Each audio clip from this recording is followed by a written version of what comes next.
¿Cómo están, amigos? Vamos a estar platicando sobre estas invitaciones del SAT, estas cartas de invitación que llegaron al buzón tributario el 3 de octubre, básicamente ahí es 3 de octubre del 2019, hay un correo masivo en el que llega una carta de invitación del SAT en la parte de antilavado de dinero. Y vamos a platicar un poquito de estas cartas, revisando lo que tuvieron como respuesta dos de los colegios de contadores, la Asociación Mexicana de Contadores Públicos de la Ciudad de México y el Instituto Mexicano de Contadores Públicos. Enviaron unos comunicados y valdrá la pena revisar un poco qué es lo que están planteando o cómo ven ellos esta situación. Estamos, recuerden, en Tax Day. Tax Day nos pueden encontrar dentro de Facebook en Tax Day México. Ahí van a encontrar muchos programas relativos al tema fiscal y al tema de antilavado de dinero. Se pueden suscribir en YouTube a Tax Day México o en Twitter nos encuentran como Tax Day Fiscal.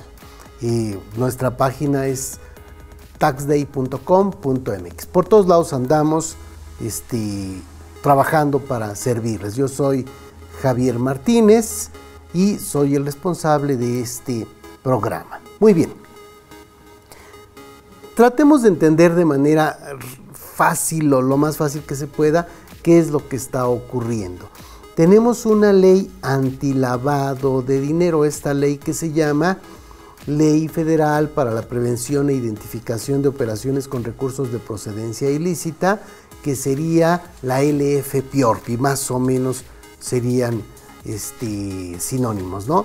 La LF-PIORPI, ley antilavado, es la misma y tiene un portal por separado. O sea, tenemos este ojo, ¿verdad?, que nos está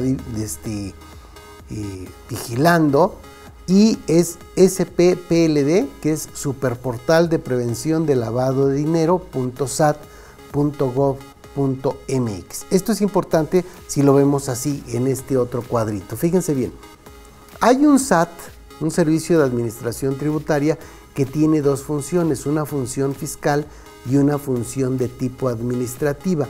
La ley antilavado no es una ley fiscal, es una ley de tipo administrativa. Y entonces tiene un cuarto donde maneja toda la parte de contribuciones y en el otro tiene otra área en donde está trabajando para llevarle elementos útiles a la unidad de inteligencia financiera para investigaciones de lavado de dinero. Son dos actividades totalmente diferentes. ¿Qué pretende la parte fiscal? Pues recaudar lana, ¿no? O sea, cobrar impuestos, etcétera. Tiene un registro federal de contribuyentes, tiene un buzón tributario y su portal es sat.gov.mx y su logo son estas cuatro marcas, ¿verdad? Decía mi maestro que el Drácula solo deja dos marcas y el SAT deja cuatro, por ahí, mi maestro Luis Raúl Díaz González. Entonces, este sería el SAT que cobra impuestos. En la parte de la función administrativa tenemos el ojo, y el ojo es para el Superportal de Prevención de Lavado de Dinero.sat.gov.mx. Están incluso separadas en portales diferentes donde se pueden comunicar entre ellos, entrelazar, pero son dos áreas diferentes. Ahora bien, hay 16 diferentes tipos de actividades vulnerables. Cada uno de nosotros podríamos caer en una o en más actividades vulnerables. No está limitado. Habrá quien tenga 3 o 4 o 5 actividades vulnerables y tendrá que revisar cómo cumplir con esas obligaciones, porque de no cumplir las multas son muy altas. Bien, llega el 3 de octubre del 2019, nos llega un aviso al buzón tributario, ¿verdad? Y en el buzón tributario hay una carta invitación masiva que le está mandando la Administración Central de Asuntos Jurídicos de Actividades Vulnerables de la Administración General Jurídica del SAT. Y la primera pregunta sería aquí, oye, ¿por qué por el buzón tributario? ellos están del otro lado, están en el padrón de actividades vulnerables. Pudiera pensarse muchas cosas, pero básicamente es porque del otro lado no hay forma de que nos lleguen hasta que no nos inscribamos en el padrón.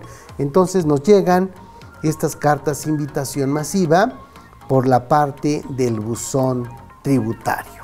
Si revisamos una de estas, puse aquí varios ejemplos, porque no solo nos llegaron a los contadores, nos llegaron a muchas actividades. Seguramente a ti también te llegó alguno y por eso es que estás tan interesado en tu programa Tax Day antilavado de dinero, lo cual pues me preocupa, pero también me da gusto porque gracias a eso podemos saludarnos. Dice: esta Administración Central de Asuntos Jurídicos de Actividades Vulnerables de la Administración General Jurídica del SAT, de acuerdo a los sistemas y bases de datos institucionales a los que tiene acceso esta autoridad, como lo es el RFC, identificó que realizas las actividades que a continuación se enlistan y pudieran considerarse vulnerables. O sea, esto es importante. No me está diciendo que yo realizo actividades vulnerables. Me dice que realizo determinadas actividades y que esas pudieran considerarse actividades vulnerables. ¿De acuerdo? Entonces, actividades vulnerables en términos del 17 de la LFPORPI, y no te has inscrito en el padrón antilavado. Básicamente es lo que dice. Y ahora sí me dice: oye, tú realizas actividades de servicios de contabilidad y auditoría, y esos, volviendo a las mismas palabras que tiene, dice que pudieran considerarse vulnerables en el artículo 17, fracción 11 de la ley antilavado. Ok, ya hasta ahí me dijo que pudiera ser que esté sin cumplir alguna obligación. Ahora sí, servicios de contabilidad y auditoría, artículo 17, fracción 11 de la ley antilavado. Dice: por lo tanto, se te invita, de ahí que sea una invitación, a que aclares tu situación jurídica y en caso de realizar las actividades vulnerables antes indicadas, accedas al portal de internet con la finalidad de darte de alta en el padrón antilavado de dinero. Dice, a ver, por lo tanto se te invita a que aclares tu situación jurídica y en caso de realizar las actividades vulnerables, accedas al portal. Oye, y en caso de que no realice esas actividades vulnerables o no caigo en el supuesto, pues entonces simplemente no tienes que ir. El que tiene perro, que lo amarre, y el que no tiene perro, que no lo amarre. Pero está aclarándolo aquí.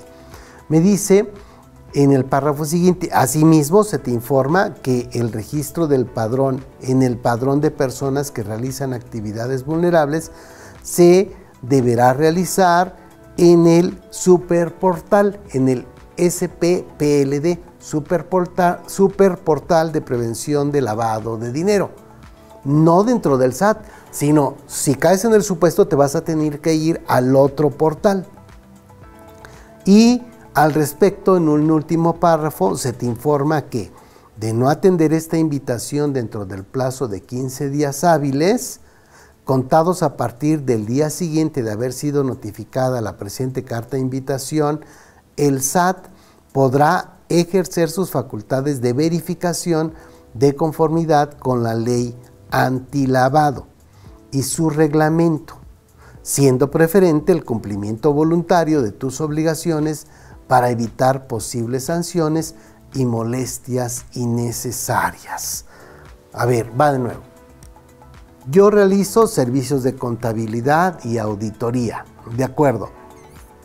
¿Pudiera caer dentro del 17 fracción 11? Sí, lo primero que tendré que hacer es ir a revisar esta fracción para ver si caigo en alguno de los supuestos y que no me haya inscrito, si realmente tengo una falta o no la tengo.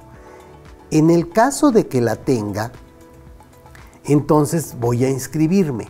En el caso de que no la tenga, pues no me inscribo, pero tendré que aclarar en dónde, pues en el buzón tributario, que es donde me llegó esta situación, porque no puedo atender este requerimiento en el portal del antilavado de dinero porque no estoy inscrito en el padrón. O sea, es como la única entrada que tengo a este punto. ¿De acuerdo? Oye, ¿qué hago? ¿Contesto? ¿No contesto? ¿Se vale? ¿No se vale? Ok. Ahí hay muchas opiniones, por eso es importante que más allá de que obtengas tú las opiniones mías de Javier Martínez, no, tratemos de revisar lo que dijeron los colegios de contadores. Aquí entonces se refiere a servicios de contabilidad y auditoría. En este ejemplo me paso a otra, dice comercio al por menor de antigüedades y obras de arte. Me paso a otra, servicios de administración de negocios. Una más, alquiler de oficinas y locales comerciales. Otra, otros intermediarios de comercio al por mayor, construcción y o adquisición de oficinas y locales comerciales para ser rentados. A todos estos nos llegó esta carta masiva diciéndonos no te hagas. Es probable que estés realizando una actividad vulnerable y no estés cumpliendo. Ok. Esto, el mismo 3 de octubre, fue emitida una carta por la Asociación Mexicana de Contadores Públicos, Colegio Profesional en el Distrito Federal, AC. Vamos a echarle una leída y después vemos la del instituto para ver qué nos están proponiendo ellos o cómo ven este problema, ¿de acuerdo? Bien, dice, la Asociación Mexicana de Contadores Públicos tiene conocimiento de que el SAT, a través del buzón tributario, está enviando invitaciones para aclarar la situación jurídica relacionada con los servicios de contabilidad y auditoría, así como de otras actividades de las cuales tenemos las siguientes observaciones. Punto 1. En un primer análisis, la invitación mencionada califica como actividad vulnerable a los servicios de contabilidad y auditoría, cuando la LFPORPI, en la fracción 11 del artículo 17, textualmente no especifica como supuesto obligado a registrarse y presentar avisos a los prestadores de servicios de contabilidad y de auditoría, por lo que no son actividades vulnerables. Habrá que analizar cada caso. Es muy probable que si bien yo realizo servicios de contabilidad y auditoría, pudiese tener un cliente al que sí le doy un servicio en el que yo manejo sus recursos. Y en ese momento tendré que caer en el supuesto de que sí realizo la actividad vulnerable, aun y cuando la palabra genérica pudiera no ser algo en el que caiga como tal. O sea, no puede ser que haya respuestas tan generales, pero continuemos leyendo. Otro punto, el buzón tributario no es el medio legal para notificar a los sujetos obligados. Claro, ¿por qué? Porque hay otro portal, hay otro mundo para los sujetos obligados. En el mundo de, del SAT, de las 4 bolitas, hay contribuyentes. En el mundo administrativo, del ojo, hay sujetos obligados y me están notificando como sujeto obligado a que revise cosas dentro del buzón tributario que está del otro lado. Se entiende un poco por qué se hizo esta operación, pues por cuestiones de dejar las cosas más sencillas. Continuamos.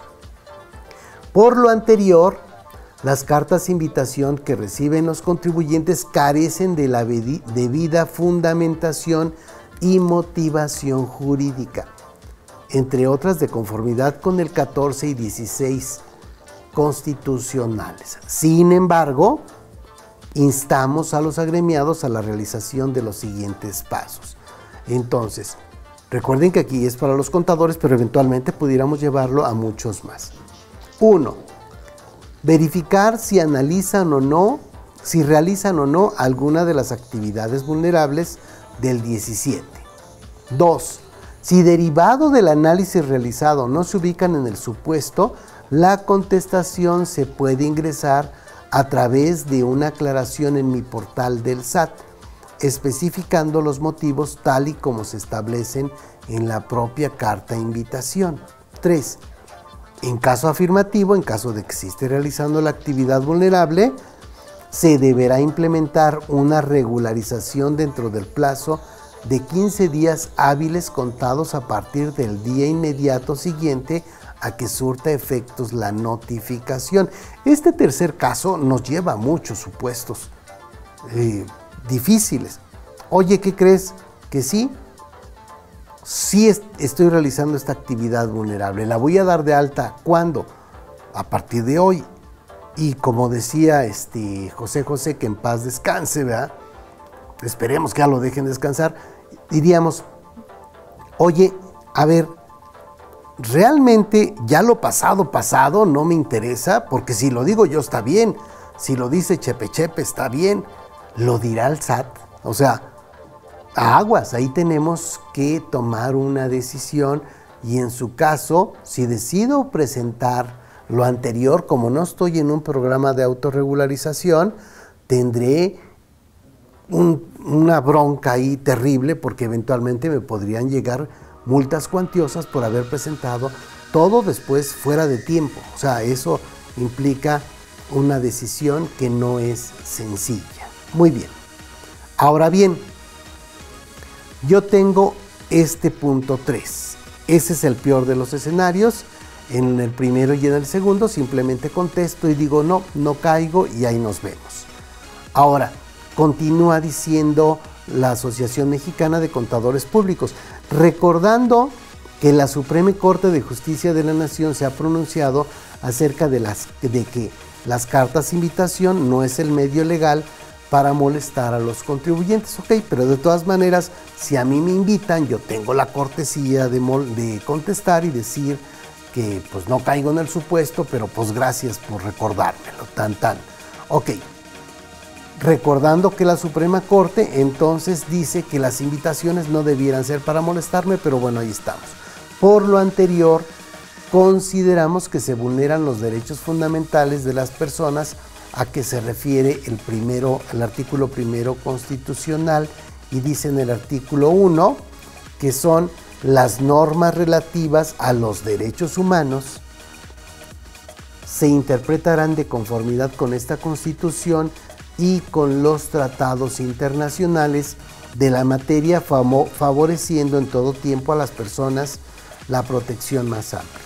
Todas las autoridades, en el ámbito de su competencia, tienen la obligación de promover, de respetar, de proteger y garantizar los derechos humanos de conformidad con los principios de universalidad, de independencia, indivisibilidad y progresividad. En consecuencia, el Estado deberá prevenir, investigar, sancionar y reparar las violaciones a los derechos humanos en los términos que establezca la ley.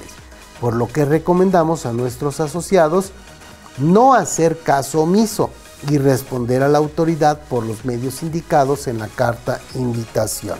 Nos dice aquí, esto lo firma la presidenta del Consejo Directivo, la contadora Mirna Mellón, a la cual le mandamos un saludo. Y aquí tenemos entonces una recomendación de la Asociación Mexicana de Contadores Públicos, recomendamos a nuestros asociados no hacer caso omiso y responder a la autoridad por los medios indicados en la carta invitación. ¿De acuerdo? O sea, esta sería una recomendación que ellos están haciendo. ¿Cuántos contadores se reunieron para hacer esta carta y analizarla? Fueron varios. Lo mismo que en el instituto. Entonces, yo creo que esta es una opinión consensuada con varias gentes, de ahí que tiene una validez importante. Bien, veamos ahora qué nos dice el Instituto Mexicano de Contadores Públicos. ¿De acuerdo? Muy bien, pues ahí estamos, está Instituto Mexicano de Contadores Públicos, el 4 de octubre del 2019, la Vicepresidencia de Práctica Externa emitió el folio 73, 2018-2019, que es la carta de invitación del SAT, y dice que a los cuerpos directivos de los colegios federados y a la membresía del Instituto Mexicano de Contadores Públicos. Dice que el comité ejecutivo, por medio de la vicepresidencia de práctica externa, que precede Carlos Granados Martín del Campo, y el presidente de la Comisión de Prevención de Lavado de Dinero, Combate al Financiamiento al Terrorismo y Anticorrupción, a cargo de Javier Honorio López, dan a conocer a la membresía lo siguiente. El 3 de octubre fueron notificados a través del buzón tributario comunicados provenientes de esta Administración Central de Asuntos Jurídicos de Actividades Vulnerables de la Administración General Jurídica del SAT, en los cuales se invita a varios miembros de la profesión contable a que aclaren su situación jurídica en caso de realizar las actividades vulnerables establecidas en el 17 fracción 11 de la LF-PIORPI por la actividad de servicios de contabilidad y auditoría. Punto y seguido, la autoridad supuso que a las personas que envió el comunicado pudieran realizar las actividades consideradas como vulnerables. El mismo comunicado instruye que en caso de ubicarse en el supuesto, se deberá acceder al superportal con la finalidad de darse de alta conforme a las reglas que tenemos en la ley antilavado de dinero. Sobre lo señalado anteriormente, es necesario precisar lo siguiente. Ahora sí, precisan: 1. El 17 de la ley antilavado en ninguna de sus fracciones establece que los servicios de contabilidad y auditoría deban ser considerados como una actividad vulnerable. Tampoco se precisa lo anterior en el reglamento o en las reglas de carácter general aplicables. 2. El 17 fracción 11 señala lo siguiente en relación con las actividades que desempeña cualquier profesionista, no necesariamente un contador, que deban ser considerados como vulnerables. Ahora sí, aquí me dice esta fracción 11. La prestación de servicios profesionales de manera independiente sin que medie relación laboral con el cliente respectivo, en aquellos casos en los que se prepare para un cliente o se lleven a cabo en nombre y representación del cliente cualquiera de las siguientes operaciones: A. La compraventa de bienes inmuebles. B. La administración y manejo de recursos. Aquí entrarían las empresas de outsourcing, por ejemplo. C. El manejo de cuentas bancarias. D. La organización de aportaciones de capital. No estoy leyendo todo el texto para no dedicar tanto tiempo, pero es básicamente la idea. Y E. La constitución, escisión, fusión, la reestructura de empresas.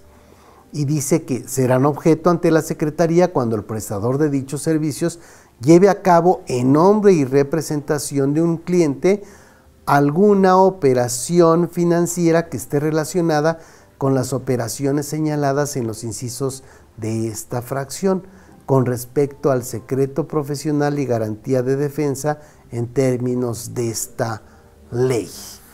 ¿Ok? Tendríamos entonces que analizar, con base en lo que tenemos, si yo como auditor caigo o no caigo en estos supuestos, porque pudiera ser que en alguno de mis clientes sí cayera en esto. Hay que revisarlo y contestar con base en esto. Vamos a corte y regresamos para terminar con lo que nos dice el instituto y tener algunos comentarios adicionales.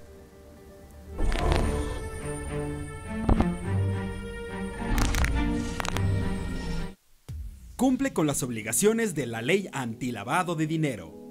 Empieza por ponerte las pilas de una vez y adquiere el libro para cumplir con la ley antilavado de dinero. Así te pones a estudiar en serio y en una semana ya no tendrás dudas. El curso en línea consta de 14 videos de media hora cada uno, materiales y tiene un examen bien cañón de 40 preguntas, que puedes hacerlo y si lo repruebas, vuelves a ver los videos y lo haces de nuevo, hasta que lo pases. No está fácil, pero vale la pena. Tienes 30 días abierto el curso. Haces anotaciones y subrayas el libro las veces que tú quieras.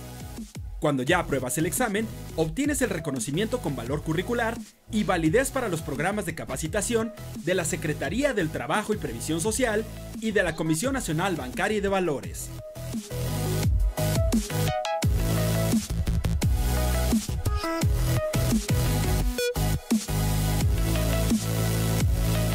Además, es muy fácil pagarlo. Puedes hacer tu depósito en cualquier tienda OXXO o Seven. Tienes los datos y otras formas de pago en www.taxday.com.mx o en Facebook en @taxdaymexico. Ya no te hagas y cumple con la ley antilavado de dinero. ¿Realizas actividades vulnerables antilavado de dinero? ¿Tienes una carta de invitación del SAT?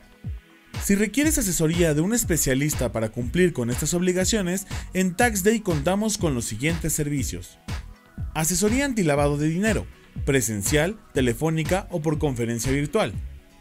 Presentación de avisos e informes, así como elaboración de manual antilavado de dinero. Comunícate con nosotros para juntos elaborar una propuesta de servicio. Llámanos al 55 63 87 44 50 o escríbenos a contacto@taxday.com.mx.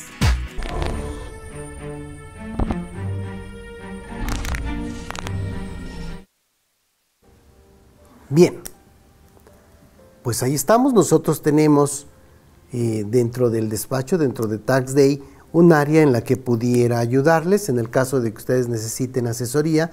La asesoría tiene un costo por hora, entonces es muy probable que con una hora sus problemas más importantes queden resueltos y habrá que ver cada caso por separado. Hay cosas que se van complicando, o sea, si ustedes están en un supuesto en el que simplemente lo que se ve es la punta del iceberg, valdrá la pena que le dediquen el tiempo suficiente a analizar bien su problema. O sea, no pueden potencialmente dejar ahí un problema. Las multas son muy, muy altas. Muy bien.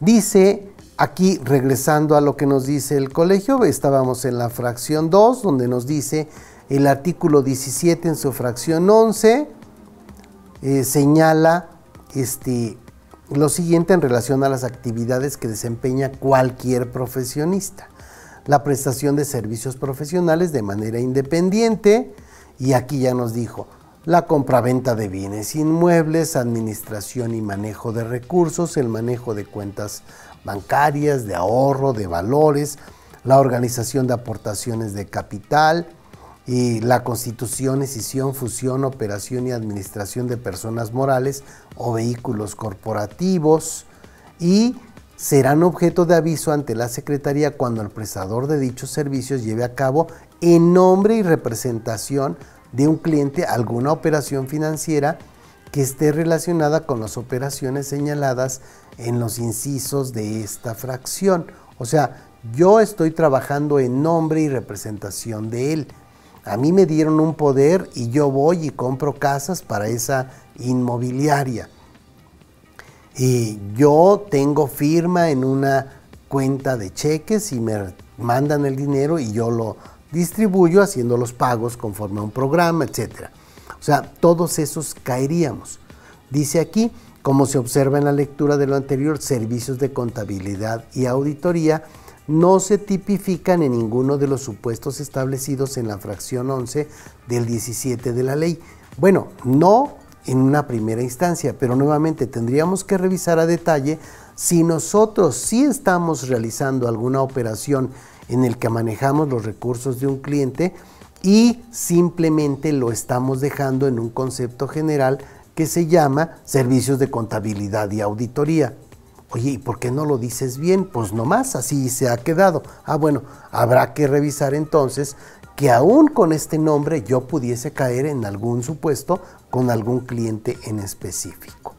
Continúa en el punto 3 diciéndonos: los servicios contables regularmente tienen como propósito el registro cronológico de los eventos económicos identificables y cuantificables de una persona o entidad y producir información financiera con relación a dichos registros. Por lo tanto, no ocurre ninguno de los supuestos definidos en el artículo 17, fracción 11. 4. Los servicios de auditoría se realizan para verificar que un determinado hecho o circunstancia ocurra de acuerdo con lo establecido en el marco definido para la evaluación, sea financiera, operacional, administrativa, de cumplimiento de las obligaciones jurídicas o fiscales, así como de las políticas y lineamientos establecidos por la propia entidad. La finalidad 5. La finalidad de una auditoría es la de emitir una opinión independiente sobre los hechos evaluados. Al igual que el punto 4, en los servicios de auditoría no ocurre ninguno de los supuestos del 17, fracción 11. Y como no ocurre ninguno de los supuestos, no caigo, pero tendré que revisarlo. Por otra parte, consideramos la importancia de acercamiento ante la autoridad hacendaria y manifestar que esta invitación no se haya tomado en consideración lo antes mencionado respecto de los servicios contables y de auditoría. Lo leo nuevamente. Consideramos la importancia de acercamiento ante la autoridad hacendaria y manifestar que esta invitación no se haya tomado en consideración lo antes mencionado respecto de los servicios contables y de auditoría. Ok, híjole, pues no entiendo muy bien qué dice. Consideramos la importancia de acercamiento. Ok, me voy a acercar a la autoridad y le voy a decir, oye, no manches, no es cierto esto. No suena como que no es tan necesario, pero bueno, básicamente habrá que decirle al área de antilavado de dinero. Cuando pongo este concepto me queda muy claro, lo cual no necesariamente ocurre en muchos despachos donde hay un área de facturación en el que se factura con conceptos generales sin verificar necesariamente los servicios reales o los contratos como se tienen. No obstante lo anterior, recordemos que en el pasado se emitieron con oportunidad los siguientes folios. El 17 de enero hubo este asunto de autorregularización de las obligaciones que establece el 17 de la ley antilavado. El 17 de julio fue disposiciones de carácter general que regulan los programas de autorregularización para los sujetos obligados contemplados en el artículo 17 de la ley antilavado que no se encuentran al corriente en el cumplimiento de las obligaciones en antilavado de dinero, ¿sí? Nosotros, de hecho, en algunas juntas con las autoridades, en Coparmex, por ejemplo, nos dijo la autoridad, la idea es emitir invitaciones para que la gente prenda sus antenas y revise si se va a meter al programa de autorregularización. No sé qué pasó, pero la cosa es que estas cartas de invitación no salieron antes del programa de autorregularización. Hubiera sido muy bueno porque en este momento yo diría, oye, ¿qué crees? Es cierto, ya me di cuenta que sí realizo una actividad vulnerable. Pues sí, pero ya no tengo programa de autorregularización y entonces ya me chupó la bruja. ¿Por qué?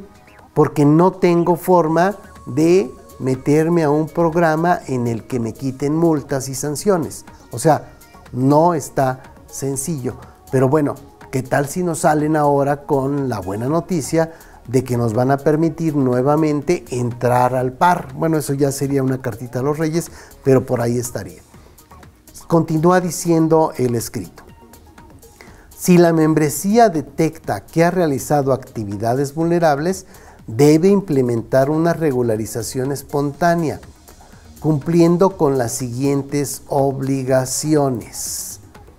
Darse de alta en el portal, designar a un responsable de cumplimiento, contar con un manual, integrar expedientes de los clientes, presentar avisos cuando realice los supuestos de la fracción 17, conservar la información y documentación relacionada con las actividades vulnerables, atender los actos de autoridad, visitas de verificación o requerimientos. Híjole, no está tan sencillo, porque dentro de la ley antilavado de dinero yo considero que la parte de espontaneidad no me la da como en el mundo fiscal, la limita en el artículo 55 de la ley antilavado, me dice que será por única vez y tengo que reconocer que me equivoqué, etcétera, pero después hay otras reglas que se contraponen. El gran problema que tenemos en la ley antilavado de dinero es que tenemos una ley, tenemos un reglamento, unas reglas de carácter general, unos criterios de la Unidad de Inteligencia Financiera, unas preguntas del SAT, o sea, tenemos mucha información. Y al último, lo más importante es los criterios de la Unidad de Inteligencia Financiera. Hasta ahí tenemos que llegar, porque no hay un respeto necesariamente de la jerarquía de estas disposiciones. Como que dijeron, ok, aquí están todas, las movemos, ¿verdad?, en una urna y como salgan, se valen. Entonces, cuando uno se va solo pensando en que se trata de algo fiscal, ya empezamos a caer en problemas por la espontaneidad que se pretendería tener, ¿ok? Entonces, habrá que cuidar estos casos. Continúa diciendo, el análisis debe realizarse con la debida diligencia. Recordemos que el incumplimiento de las obligaciones previstas en la ley antilavado se sanciona con multas de 3 rangos. Primero de 200 a 2,000 UMAS, de 10,000 a 65 UMAS y en realidad las multas pueden ir de 16,898, la más barata, hasta 5,491,000, una sola multa. Si tenemos muchas, bueno, pues ya se van los números de manera muy, muy elevada.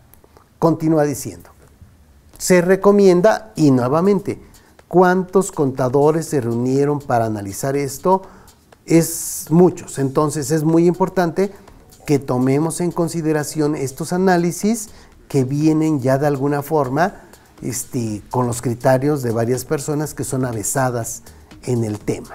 Ok, dice, se recomienda a la membresía que no preste los servicios establecidos en el 1711, o sea, yo no caigo en el supuesto, yo no realizo actividad vulnerable, estos son en este párrafo, que dé respuesta a la autoridad dentro del plazo señalado en la invitación, a través del sistema de aclaración del SAT, a través de mi portal con su RFC y contraseña, utilizando un escrito libre en donde se indique que los servicios contables y de auditoría no están considerados dentro de las actividades señaladas en el 17 fracción 11. Lo anterior para atender en tiempo y forma la solicitud de la autoridad. ¿De acuerdo? Entonces, ese sería un primer supuesto. Otro, se recomienda difundir esta información con aquellos clientes que de la membresía que hayan recibido estas notificaciones por parte de la autoridad y que presumiblemente realicen actividades consideradas como vulnerables, para que en cada caso se analice la procedencia de realizar el alta de actividades vulnerables y cumplir con las obligaciones antes señaladas. Lo anterior toma relevancia debido a que pueden existir causantes cuya actividad económica registrada ante el SAT corresponda en concepto con alguna de las actividades del 17, sin perder de vista los umbrales señalados en la misma ley. O sea, tendré que revisar si las personas, ¿se acuerdan que leíamos a varios tipos de personas a los que les llegó esta invitación? El mismo caso, tendré que verificar si realmente pudiesen caer en alguno de los supuestos con las actividades reales, no solo con los conceptos. Se emite este folio para conocimiento de la membresía, reciban un cordial saludo y lo firma el contador Florentino Bautista Hernández, que es el presidente de esta comisión, al cual también le mandamos un fuerte abrazo y un saludo. Entonces, con esto yo ya pudiera decir una respuesta. 1. Contesto sí. ¿Por qué? Bueno, en este caso 2 asociaciones de contadores, la Asociación Mexicana y el Instituto Mexicano de Contadores Públicos me dicen sí, sí contesta. O sea, ten la amabilidad de contestar. ¿En dónde? También en en el buzón tributario, porque no estás del otro lado. Analiza si caes en un supuesto para que en ese momento empieces a darte de alta y empieces a cumplir con tus obligaciones. No suena sencillo decir voy a cumplir de forma espontánea, habrá que analizarlo un poco más, pero bueno, ahí están estos supuestos que son, por supuesto, una forma de obtener luz respecto de este tema. Muy bien, queridos amigos, pues estamos para servirles.